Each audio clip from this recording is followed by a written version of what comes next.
Rayalaseema lift irrigation scheme పూర్తి చేయాలని demand చేస్తూ నెల్లూరు జిల్లా కోవూరు మండలం వైఎస్ఆర్ కాంగ్రెస్ పార్టీ కార్యాలయంలో చలో పోతిరెడ్డిపాడు కార్యక్రమ పోస్టర్ ఆవిష్కరణ కార్యక్రమం జరిగింది. పార్టీ మండల అధ్యక్షుడు అత్తిపల్లి అనూప్ రెడ్డి ఆధ్వర్యంలో మాజీ ఆఫ్కాప్ చైర్మన్ కొన్నూరు అనిల్ బాబు విచ్చేసి పోస్టర్ను ఆవిష్కరించారు. ఈ సందర్భంగా నేతలు మాట్లాడుతూ పోతిరెడ్డిపాడు ఎత్తిపోతల పథకం పెట్టి తద్వారా ప్రాజెక్టును నింపి మరీ రాయలసీమ, నెల్లూరు, ఒంగోలుకి ఎలాంటి ఇబ్బందులు లేకుండా తాగునీటికి చేసినటువంటి ఘనత వైఎస్ రాజశేఖర రెడ్డిదని గుర్తు చేశారు. జగన్మోహన్ రెడ్డి ప్రాజెక్టు పూర్తి చేస్తే దాన్ని కూడా కూటమి ప్రభుత్వం కాల రాసేదానికి సీఎం చంద్రబాబు శ్రీకారం చుట్టారని ఆరోపించారు. ప్రభుత్వానికి ప్రజలు రాబోయే రోజుల్లో తప్పకుండా తగిన మూల్యం చెల్లిస్తారని హెచ్చరించారు. చలో పోతిరెడ్డిపాడు కార్యక్రమానికి నాయకులు తరలివచ్చి కార్యక్రమాన్ని విజయవంతం చేయాలని కోరారు. ఈ కార్యక్రమంలో జెడ్పీటీసీ కవరగిరి శ్రీలత, జిల్లా ఉపాధ్యక్షులు రాధాకృష్ణ, జిల్లా రైతు విభాగం అధ్యక్షులు నరసింహుల్ రెడ్డి, మండల కన్వీనర్ అనూప్ రెడ్డి, నవీన్ రెడ్డి, మల్లికార్జున్ రెడ్డి, హరిప్రసాద్ రెడ్డి, మండల మహిళా నేతలు, కార్యకర్తలు తదితరులు పాల్గొన్నారు.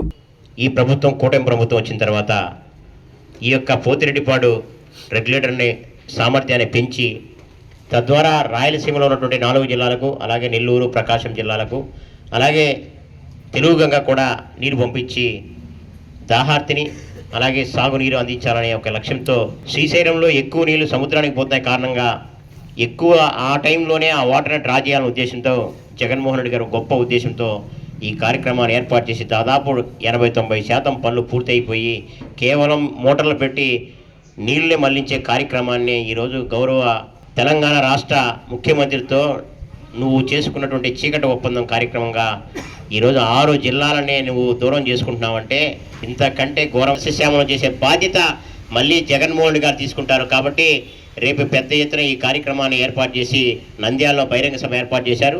ఇక్కడున్నటువంటి శ్రేణులు, రైతు సంఘ నాయకులందరూ కూడా తప్పకుండా ఈ కార్యక్రమంలో జిల్లా పార్టీ కార్యాలయం నుంచి గౌరవ జిల్లా అధ్యక్షులు గాగాని గోవర్ధన్ రెడ్డి గారు పెద్ద ఎత్తున బయలుదేరిపోతున్నారు. కాబట్టి వారితో మనమందరం కలిసికట్టుగా పోయి ఈ యొక్క కార్యక్రమాన్ని జయపాలన చేయవలసిన మిమ్మల్ని అందరినీ చేతులు జోడించి వేడుకుంటూ సెలవు తీసుకుంటాం. జగన్మోహన్ రెడ్డి గారు సీఎంగా ఉన్నప్పుడు పోతిరెడ్డిపాడుని శ్రీశైలంలో వచ్చే వేస్ట్ వాటర్ ఎక్కువగా పోతున్న టైంలో మనం కావాల్సిన నీళ్లు తీసుకోలేకపోతున్నాం. కాబట్టి దీన్ని డెవలప్ చేసి మోటార్లు పెట్టుకోవాలని, పెద్ద మోటార్లు పెట్టి లిఫ్ట్ ఇరిగేషన్ చేసుకోవాలనే ఉద్దేశంతో ఆ రోజు 3,525 కోట్లు ఆ రోజు శాంక్షన్ చేశారు సీఎంగా ఉన్నప్పుడు. తర్వాత మనం కొన్ని కారణాల వల్ల ఓడిపోయాం. తర్వాత ఇప్పుడు చంద్రబాబు నాయుడు గారు సీఎం అయ్యారు. సీఎం అయిన తర్వాత ఆ కార్యక్రమాన్ని చేపట్టకుండా ఆ కార్యక్రమాన్ని ఆపేశాడు. ఈ ఆపేసిన దానివల్ల రాబోయే రోజుల్లో ఒంగోలు, నెల్లూరు, రాయలసీమ ఏరియాలు కూడా ఎడారైపోతాయి. ఎందుకంటే ప్రతిరోజు 3 టీఎంసీ నెల్లూరు జిల్లాకు వస్తే కానీ మన పంటలన్నీ కూడా సస్యశ్యామలంగా పండుతాయి. కాబట్టి ఈ పనులు వెంటనే చేపట్టాలని మనం రేపు మన జిల్లా అధ్యక్షుడు కాకాని గోవర్ధన్ రెడ్డి గారు చెప్పినట్టుగా రేపు నంద్యాల జిల్లా పోతిరెడ్డిపాడు రెగ్యులేటర్ దగ్గరికి కార్యక్రమం ఉంది. అక్కడికి అందరం పోవాలి. అందరూ అందుకున్న దాంట్లో రైతులు, వైఎస్ఆర్ కుటుంబ సభ్యులందరూ పాల్గొనవలసిందిగా కోరుతున్నాం. ఆ రోజు తెలుగుదేశం ప్రభుత్వంలో ఎన్టీ రామారావు సోమశిలని 50 టీఎంసీలకి పరిమితం చేస్తే రాజశేఖర రెడ్డి ముఖ్యమంత్రి అయినాక అసెంబ్లీలో దాన్ని 78 టీఎంసీలకి చేశాడు. ఆయన మాజీ కాంగ్రెస్ నేత దివంగత జనార్దన్ రెడ్డి అసెంబ్లీలో లేవనెత్తి మొత్తం నీళ్లు దోచుకోపోతా ఉన్నాడు రాజశేఖర రెడ్డి అని చెప్పి బోరగ పెడితే అప్పుడు ఆయన అంత వినయంతో రాజశేఖర రెడ్డి, అయ్యా పుల్లిన నీళ్ళయ్యా, సముద్రానికి పోయే పుల్లిన నీళ్ళయ్యా అని చేతులతో ఉర్లించి చూపించి ఒక చిన్న రంధ్రం ఏర్పాటు చేసి సోమశిలకి మనకు వర్షాలు కురవకపోయినా 60-70 టీఎంసీ వచ్చే స్థాయికి తెచ్చిన మహానుభావుడు రాజశేఖర రెడ్డి గారు. దాని తర్వాత జగన్మోహన్ రెడ్డి ఇంకా కొంచెం పెంచుకోవాలా అనే దాంతో కొన్ని 100 కోట్లు 1000 కోట్లు దాన్ని శాంక్షన్ చేసి ఈ 4-5 జిల్లాలని రైతులు బాగుండాలని చెప్పి కోరుకోవాలని చెప్పి ఆయన ప్రయత్నం చేస్తే వాళ్ళు తెలుగుదేశం కోవర్టు కాంగ్రెస్ ముఖ్యమంత్రి రేవంత్ రెడ్డి ఈయన కాళ్ళు పట్టుకొని ఇద్దరు మాట్లాడుకొని రూమ్లో దాన్ని మొత్తం ఆపుదల చేశారంటే రైతులు నిద్రపోతున్నారా అని చెప్పి నేను ప్రశ్నిస్తున్నా రైతుల తరఫున. మనం ఏం చీము నెత్తులు లేని వాళ్ళ రైతులు మనకు వచ్చిన ఆ మహానుభావుడు పెట్టిన పుణ్యానికి మనం ఇయాటికి దాని మీద ఉద్యోగం చేయలేక రైతులు ఇంకా ఇళ్లలో కూర్చున్నారంటే ఎంత తీరని అన్యాయం రైతుకు జరుగుతుంది ఒక్కసారి ఆలోచించండి. అంతకు మించి చరిత్రహీనులుగా మిగిలిపోతారు. చూపిస్తాడో రేపు జగన్ సినిమా చూపిస్తామా అనే పాట ఉంది, అప్పుడు చూపిస్తాడు నీకు సినిమా. 29లో జగన్మోహన్ రెడ్డి సినిమా చూపిస్తాడు, స్క్రీన్ రెడీగా పెట్టుకొని చూసేదానికి అని హెచ్చరిస్తూ ఈ ధర్నాకి అందరూ రైతుల తరఫున పాల్గొనాలని చెప్పి కోరుకుంటూ సెలవు తీసుకుంటాం. నిరసనగా రేపు చేపట్టబో పోతిరెడ్డిపాడు కార్యక్రమాన్ని జయప్రదం చేయడానికి కొరకు ఈరోజు ఇక్కడ గౌరవ మాజీ ముఖ్యమంత్రి వైఎస్ జగన్మోహన్ రెడ్డి గారి ఆదేశానుసారం మరి పోస్టర్ రిలీజ్ చేయడం జరిగింది. రేపు జరగబో కార్యక్రమంలో అందరూ పాల్గొని ఈ కార్యక్రమాన్ని జయప్రదం చేయమని అధిష్టానం ఇచ్చినటువంటి సూచనల మేరకు ఇప్పుడు ఇక్కడ పోస్టర్ రిలీజు, ఈ ప్రెస్ మీట్ నిర్వహించడం జరుగుతూ ఉంది.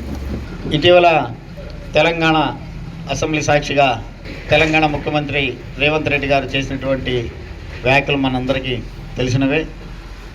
మరి ఆయన అసెంబ్లీలో మాట్లాడుతూ క్లోజ్ డోర్ మీటింగ్లో ఆంధ్రప్రదేశ్ ముఖ్యమంత్రి గారిని ఒప్పించడం జరిగింది, కాబట్టి రాయలసీమ లిఫ్ట్ ఇరిగేషన్ మనం ఆపగలిగామని చెప్పడం జరిగింది. క్లోజ్ డోర్ మీటింగ్ అంటే తలుపులు వేసుకొని రహస్యంగా మాట్లాడే కార్యక్రమం అది. దాని ద్వారా రాయలసీమలో ఉన్నటువంటి అన్ని జిల్లాలు, నెల్లూరు, ప్రకాశం జిల్లాకి తాగునీరు, సాగునీటికి భవిష్యత్తులో ఇబ్బంది కలిగేటువంటి పరిస్థితి ఉంది. ఇప్పటికే 90% పూర్తయినటువంటి ఈ ప్రాజెక్ట్ని మరి నిలుపుదల చేయడంలో ఈరోజు కూడా చరిత్రలో మరి నెల్లూరు జిల్లా, చిత్తూరు జిల్లా, అటు తమిళనాడు పై దారిలో ఉన్నటువంటి అన్నిటి ఏరియాలో ఈ కాలువ కవర్ చేసుకుంటూ మరి ఎవరికి ఇబ్బంది లేకుండా త్రాగు, సాగునీటికి ఇబ్బంది లేకుండా చేసిన ఘనత నల్లపురెడ్డి శ్రీనివాసరెడ్డి గారిది. అటు పరిస్థితుల్లో మరి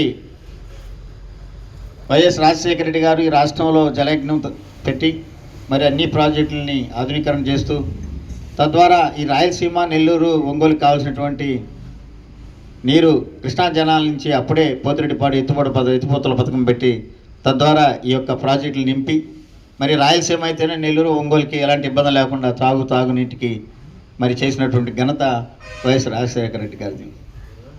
ఇప్పుడు మళ్ళీ జగన్మోహన్ రెడ్డి గారు ఆ ప్రాజెక్టు పూర్తి చేయాలనుకొని 90% పూర్తి చేస్తే దాన్ని కూడా కాలు రాసేదానికి మరి కూటమి ప్రభుత్వం నాయకులు మరి ముఖ్యమంత్రి నారా చంద్రబాబు నాయుడు గారు శ్రీకారం చుట్టారు. ఒకసారి ఆలోచించాలి ప్రజలందరూ కూడా.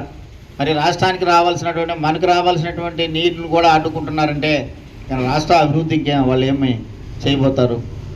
మరి రాష్ట్రాన్ని పరిపాలించని ప్రజలు వాళ్ళకి అధికారం ఇస్తే కేవలం కేసులకి, దాడులకి, గూండాయిజానికి వీటికే పరిమితమైనారా కానీ ఈ యొక్క కాలేజీల విషయంలో అయితేనేమి, పిల్లలు చదువుకునే విషయంలో అయితేనేమి, మరి యువత విషయంలో అయితేనేమి, మహిళల విషయంలో అయితేనేమి, అదేవిధంగా రైతులు అయితేనేమి ఎవరిని కూడా పట్టించుకోకుండా కేవలం ధనార్జనే ధ్యేయంగా మరి ఈ రాష్ట్రం ఎట్టపోయినా పర్వాలే, నేను, నా కొడుకు, నా కుటుంబం, నా సామాజిక వర్గం, నా కూటమి నాయకులు బాగా డబ్బు సంపాదించుకుంటే చాలని భాగంగానే ఈ యొక్క రహస్య ఒప్పందం. మరి ఈ రాష్ట్రంలో అభివృద్ధి ఏదైనా చేసినారంటే గతంలో రాజశేఖర రెడ్డి గారు, దాని తర్వాత ఆయన తనైనటువంటి జగన్మోహన్ రెడ్డి గారు చెప్తా ఉన్నారు. ఒక్కొక్కరు వస్తూ ఉన్నారు. ఈ మధ్య పెయిడ్ ఆర్టిస్టులు పోయి శాలరీస్ చేస్తున్నారు కాబట్టి శాలరీ తీసుకోకుంటే ఏదైనా మాట్లాడాలి కాబట్టి మాట్లాడుతున్నారు కొంతమంది. అప్పుడప్పుడు వచ్చేస్తుంటారు, లైన్లోకి పోయి రావటం, అభివృద్ధి అయితే ఏం జరగలేదు, అభివృద్ధి ఏదైనా అంటే పలానాడు చేశారు, పలానోళ్ళు చేశారని చెప్తా ఉన్నారు. అభివృద్ధి చేసింది ఏదైనా ఉంటే డైరెక్ట్గా వచ్చి కూర్చుంటే లెక్కలతో వస్తే ఎవరు ఏం చేశారు? రాజశేఖర టైంలో కోర్ నియోజకవర్గానికి ఏం చేశాడు? మరి ఇఫ్కో కిసాన్ సెస్ ఎవరు తీసుకొచ్చారు? రాజశేఖర రెడ్డి గారు తీసుకొచ్చారు.